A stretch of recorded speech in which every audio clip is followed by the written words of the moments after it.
everyone, welcome to my YouTube channel Bankers Avenue and my name is Preeti Tiwari. So this is our part 2 of circular sitting arrangement and overall हमारा ये part 8 है 0 to Hero series का, which is a foundation batch of puzzles. Type 1 जो थी हमारी वो box based puzzle थी, जिसने वो नहीं देखी आप उसे कंप्लीट कर लीजिए. और ये हमारी टाइप 2 चल रही है पजल्स की, सर्कुलर सिटिंग अरेंजमेंट, और इसका पार्ट 2 है. ठीक है. Okay, so stay tuned till the end of this video. Let's start the video.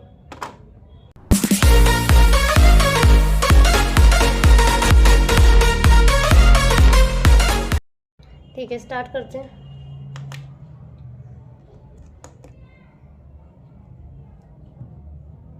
Hindi medium वालों के लिए मैंने क्वेश्चन स्क्रीन पर लगा दिया है, वहां से रीड कर लीजिए. 8 persons M, R, S, T, H, C, B and K sitting around a circle. Some of them are facing inside the center while some are facing outside the center. देखो circle है और कुछ ने inside face कर रखा है और कुछ ने आउटसाइड फेस कर रखा है. तो हमें नहीं पता किसने कैसा फेस कर रखा है, तो हम पूरी स्टेटमेंट को रीड करते हैं. R sits third to right of S who is facing inside the center. एक बार रीड कर लेते हैं सारी स्टेटमेंट को, उसके बाद बताती हूँ मैं. ठीक है. C sits second to left of R, T sits third to right of C, K sits second to left of C, M sits second to right of R, B sits third to right of M and does not sit second to right of S. K and R face the same direction but in opposite direction to B. B and T face the opposite direction. H sits second to right of B, M and H face the same direction but in opposite direction to T. ठीक है. देखो, जब भी puzzle कहाँ से start करो इस type की पजल्स में जिसमें हमें फेस जो है नहीं पता होते, तो हमेशा हिंट से स्टार्ट करो. और हिंट कहाँ से? अगर आपको किसी का भी फेस पता है ना, जैसे किसी ने इनसाइड फेस किया है या किसी ने आउटसाइड फेस किया है, और या तो किसी के बारे में मैक्सिमम इन्फॉर्मेशन अगर आपके पास है, तो आप ये 3 जो है ना ये लगा के देखो हिंट से, मतलब स्टार्ट करो. या तो किसी का फेस पता है इनसाइड या आउटसाइड, या तो किसी के बारे में मैक्सिमम इन्फॉर्मेशन है. मैक्सिमम इन्फॉर्मेशन का क्या मतलब है? अगर मतलब आपको मान लो किसी का भी फेस नहीं पता, वैसे मैं वैसे टाइप की भी पजल लाऊंगी आगे सर्कुलर में ही, कि जैसे कि हमें किसी का भी फेस जैसे नहीं पता कि हाँ किसी का भी पजल में नहीं गिवन है, तो हम क्या करेंगे? अगर हमारे पास आर से रिलेटेड काफ़ी इन्फॉर्मेशन है कि आर से 2% छोड़ के सी है और आर से के अपोजिट ये बैठा है, ठीक है, तो हम आर को क्या करेंगे? एक साइड इनसाइड कर लेंगे और एक साइड आउटसाइड कर लेंगे. अभी आपको इतना समझ में नहीं आएगा, अभी हम ये वाली पजल बनाते हैं. ठीक है. जब वो वाली आएगी तो मैं उस पजल के अकॉर्डिंग समझाऊंगी. ठीक है.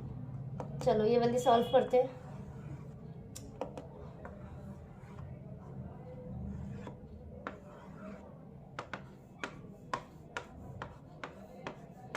एट है ना, 8 पर्सन्स हैं. ठीक है.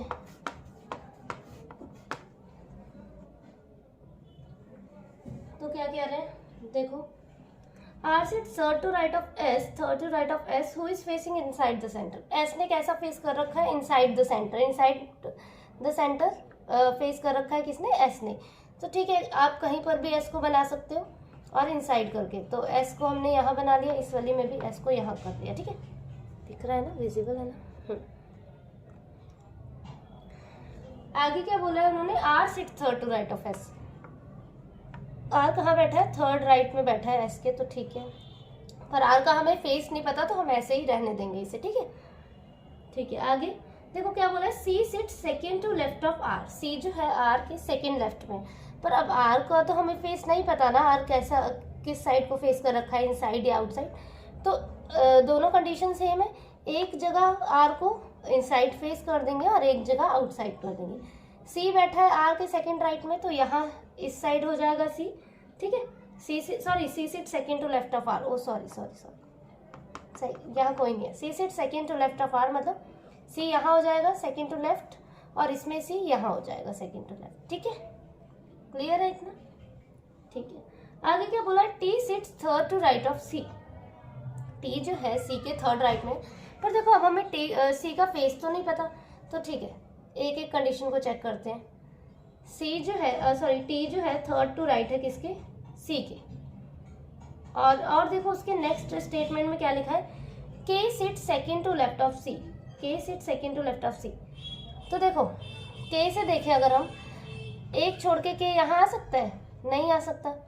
देखो अगर हम इसका इनसाइड फेस करते हैं सी का इस कंडीशन में, तो एक छोड़ करके यहाँ नहीं आ सकता हमारा। क्यों? क्योंकि के जो है सेकेंड टू लेफ्ट है सी के, ठीक है, क्या बोल रही हूँ, K set second to left of C है। देखो अगर हम आउटसाइड फेस करते हैं, सॉरी आउटसाइड फेस करेंगे तब तो लेफ्ट में होगा ना, हाँ आउटसाइड फेस करेंगे तो एक छोड़ के यहाँ नहीं आ सकता, एक छोड़ के यहाँ ही आ सकता है, उसके अकॉर्डिंग हम फेस कर देते हैं सी का। तो सी का फेस कैसा हो जाएगा हमारे पास? इनसाइड हो जाएगा, तभी के जो है सेकेंड टू लेफ्ट ऑफ सी में। क्लियर हुआ कि हमने इसका फेस आउटसाइड क्यों नहीं किया? क्यों नहीं किया? क्योंकि के हमारा यहाँ ना बैठ पाता, यहाँ ऑलरेडी आर बैठा है, ठीक है। सेम इसमें अब देखो हम इसका इनसाइड फेस नहीं कर सकते। क्यों? क्योंकि यहाँ के नहीं आ सकता, तो एक छोड़ के यहाँ ही आ सकता है, और हमें के जो है सी के सेकंड लेफ्ट में है, तो सेकंड लेफ्ट में है तो इसका फेस उसके अकॉर्डिंग कैसा होना चाहिए? आउटसाइड होना चाहिए, तभी के जो है सेकंड लेफ्ट में होगा सी के, ठीक है। क्लियर इतना? अब देखो हमें सी का फेस जो है पता चल गया, तो हम टी को सेट कर सकते हैं। T sits third to right of C, तो 1 2 3 टी यहाँ आ गया, 1 2 3 इसमें यहाँ आ गया टी। समझ आ रहा है? आगे बढ़ते हैं। M sit second to right of R, M जो है आर के सेकेंड राइट में है, तो देखो एम यहाँ आ जाएगा सेकेंड राइट में, एम यहाँ, ठीक है, इसमें एम यहाँ आ जाएगा सेकेंड राइट में, ठीक है। कई बच्चों को ये भी कंफ्यूजन होती है कि ये इसका राइट कहाँ होगा, इसका लेफ्ट कहाँ होगा, तो आप अपने ना हाथ के अकॉर्डिंग देख लिया करो। एक बार ऐसे करके देखोगे ना, तो देखो ये राइट होगा ना, ये वाला एरो देखो यहाँ से राइट हो रहा है ना, और ये वाला हमारा लेफ्ट हैंड है, तो ऐसे होगा, ठीक है। और सेम इसमें देखो ये एरो यहाँ, ये राइट होगा इस साइड और इस साइड लेफ्ट होगा, ऐसे दो पार्ट कर लिया करो, ठीक है। तो ठीक है, M sit second to right of R, B sits third to right of M, B जो है एम के कहाँ पे है? थर्ड राइट में है। And does not sit second to right of S, अच्छा बी जो है सेकेंड राइट ऑफ एस नहीं है, तो मतलब देखो बी जो है एस के सेकेंड राइट में नहीं है, तो मतलब बी यहाँ नहीं आ सकता इस कंडीशन में, ठीक है। और क्या बोला है? बी जो है थर्ड राइट में है एम के, तो देखो अब यहाँ बी नहीं आ सकता, तो यही जगह बची।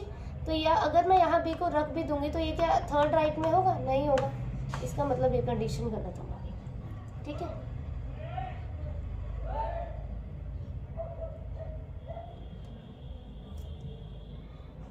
ठीक है, अब देखो इसमें देखते हैं, एम यहाँ है तो 1 2 3 यहाँ भी बी आ सकता है, एम की हमें डायरेक्शन नहीं पता, 1 2 3 बी यहाँ भी आ सकता है, तो मतलब दो कंडीशन है। इसको अभी हम मोड करते हैं, नेक्स्ट वाली लाइन पढ़ते हैं। K and R face the same direction but in opposite direction to P, K और आर ने सेम डायरेक्शन फेस कर रही है, ठीक है, मतलब इसने आउटसाइड तो इसने भी outside, but opposite direction to B.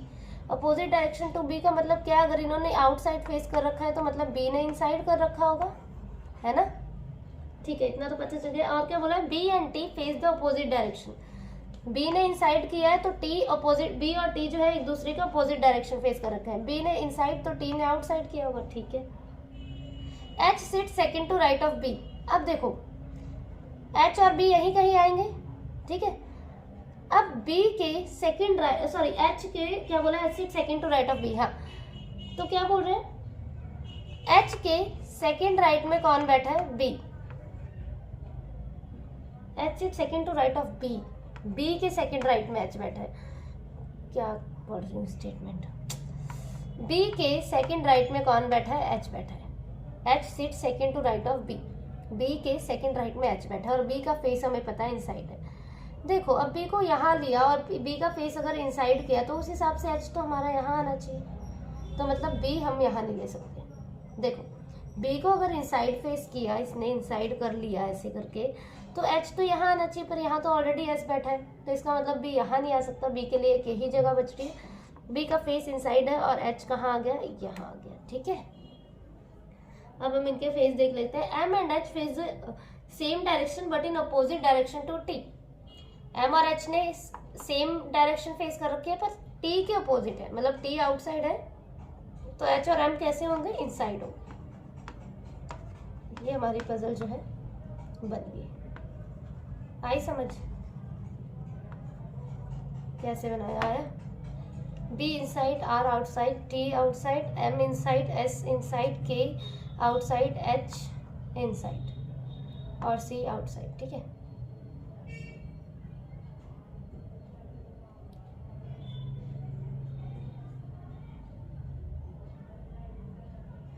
कई स्टूडेंट्स का ना मुझे कमेंट आता है कि आप मतलब डायरेक्ट स्टार्ट कर देते हो और टाइम नहीं देते हो ना, मतलब सॉल्व करने का। तो देखो ये आपका सिर्फ मैं आपका टाइम सेव करने के लिए मैं डायरेक्ट स्टार्ट करती हूँ। चाहूँ तो मैं सॉरी हाँ, तो मैं क्या बोल रही थी, हाँ कई स्टूडेंट्स मुझे बोलते हैं आप डायरेक्ट स्टार्ट कर देते हो और टाइम नहीं देते हो सॉल्व करने का। तो देखो मेरा जो मोटिव है वो आपको समझाना है, ठीक है। ये सिर्फ आपका टाइम जो है ना सेव करने के लिए। मैं इस वीडियो को 40 से 45 मिनट्स का खींच सकती हूँ आराम से, ठीक है। कि 2 से 3 मिनट, कई बहुत सारे मतलब है टीचर्स वो सॉल्व करने का टाइम देते हैं कि 3 से 4 मिनट, 2 से 3 मिनट आप सॉल्व कर लो, उसके बाद वो समझाएंगे। बट आपको अगर सॉल्व करना है तो आप वीडियो पॉज कर लो, ठीक है। वीडियो को पॉज कर लो, उसके बाद आप खुद से एक बार सॉल्व कर लो और आप आंसर जो है ना, अगर आपका मतलब हो गया सॉल्व तो आप आंसर चेक कर लो, वीडियो को आगे करके आंसर चेक कर लो अपना। और अगर आपको बाय द वे नहीं आ रहा समझ कि कैसा क्या हो रहा है तो आप तब वीडियो देख लो, ठीक है। नेक्स्ट क्वेश्चन करते हैं, कौन है नेक्स्ट वाला देखते हैं। During the bonding session of an IPL team, all the members selected to the team related to the team are made to sit around one big circle facing the center। मैंने पहले भी बताया हुआ है facing the centre का क्या मतलब है, इनसाइड द सेंटर, मतलब फेसिंग इनसाइड, अंदर की तरफ मुंह कर रखा है उन्होंने, फेस कर रखा है, ठीक है। R is sitting 7 to right of D। अच्छा देखो इन्होंने ये नहीं बताया ये अनसर्टेन नंबर ऑफ पजल वाले है, uncertain number of circular sitting arrangement. Uncertain number मतलब हमें इसमें ना वो नहीं पता, अनसर्टेन नंबर ऑफ पीपल है इसमें हमें लोग नहीं बता रखे कितने बैठे हैं, हमें खुद पता करना है, ठीक है। R is sitting 7th to right of D, F is sitting 4th to right of C, 3 persons are sitting between F and R, 8 persons are sitting between C and J is not an immediate neighbor of R, L is sitting 6th to right of J, M is sitting 9th to left of L, 6 persons are sitting between M and R, Y is one of those 6 persons। ठीक है, बनाते हैं, ठीक है। इस वाले को देखते हैं। इसे देखो इसके बारे में कोई भी मतलब इन्फॉर्मेशन नहीं गिवन, हमें इन्फॉर्मेशन गिवन नहीं मतलब कि अनसर्टेन नंबर वाली है ना। तो डायरेक्ट स्टार्ट करते हैं। वेट इतनी बड़ा क्यों बना दिया,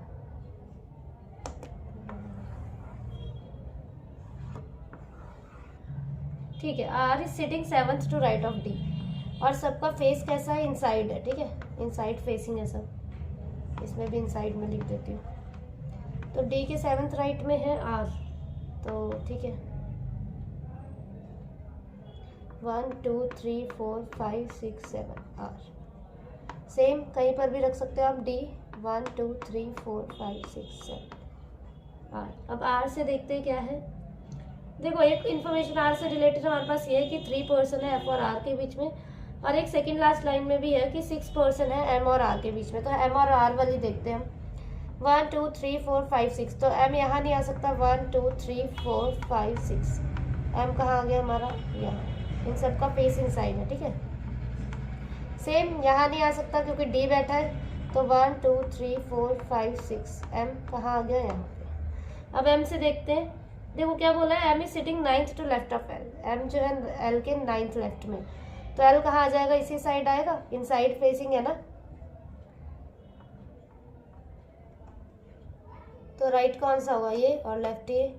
तो ठीक है 1 2 3 4, M is sitting 9th to left of L, 1 2 3 4 5 6 7 8 9। तो L कहाँ आ गया, यहाँ हो गया हमारा। L के 9th लेफ्ट में कौन है, M। सेम 1 2 3 4 5 6 7 8 9, ठीक है। आगे क्या बोल रहे हैं, देखो L is sitting 6th to right of J। L जो है J के 6th राइट में, तो मैंने क्या बताया, इनका कहाँ है, लेफ्ट ये है और राइट ये है, है ना, तो मतलब जे इसी साइड आएगा। 1 2 3 4 5 6, तो जे कहाँ आ गया यहाँ, जे के 6 राइट में है L. 1 2 3 4 5 6। J is not an immediate neighbour of R, तो ठीक है, जे आर का नेबर भी नहीं है। 8 पर्सन है सी और जे के बीच में, तो ठीक है रखते हैं 1 2 3 4 5 6 7 8। या तो सी यहाँ आ सकता है, और एक कंडीशन है 1 2 3 4 5 6 7 8, या तो यहाँ कहीं आएगा, है ना। सी के लिए 2 कंडीशन है हमारे पास। देखो अभी तक तो हमारा सेम ही बना है, तो हम ये वाला रख लेते हैं एक कंडीशन। 3 पर्सन है एफ और आर के बीच में, अभी तक तो सेम बना ना। तो देखो अब एफ यहाँ भी आ सकता है और एफ इस साइड भी आ सकता है, तो एक साइड उस साइड ले लेते हैं, एक साइड इस साइड। तो 1 2 3 एफ यहाँ आ गया हमारा, ठीक है, और इस जगह 1 2 3 एफ यहाँ आ गया। अब एफ से सी को देखते हैं। F is sitting 4th to right of C. F किसके राइट में है, 4th राइट में सी के, तो 1 2 3 सी यहाँ आना चाहिए हमारा, तभी सी के 4th राइट में एफ होगा। सेम अब सी कहाँ आना चाहिए हमारा, 1 2 3 4, सी तो यहाँ आना चाहिए, यहाँ तो ऑलरेडी आर बैठा है, इसका मतलब ये वाली कंडीशन गलत। अब देखो क्या बोला था, सी और जे के बीच में 8 पर्सन्स है, तो देखते हैं हम कितने बने। 1 2 3 4 5 6, देखो अभी हमें 2 पर्सन और बनाने पड़ेंगे तभी 8 बनेंगे। ये कंडीशन हमारी सॉल्व है, ठीक है। ये हमारा फाइनल जो है ना अरेंजमेंट बन गया।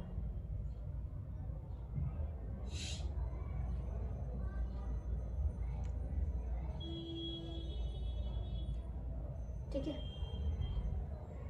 मैं ना ये वाली पजल है, ठीक है, इसे ना एक क्या अभी और पजल्स, ये सर्कुलर सिटिंग है, अभी और पार्ट्स आएंगे, तो बाकी कल करवाती हूँ मैं, ठीक है। Okay, thank you for watching the video.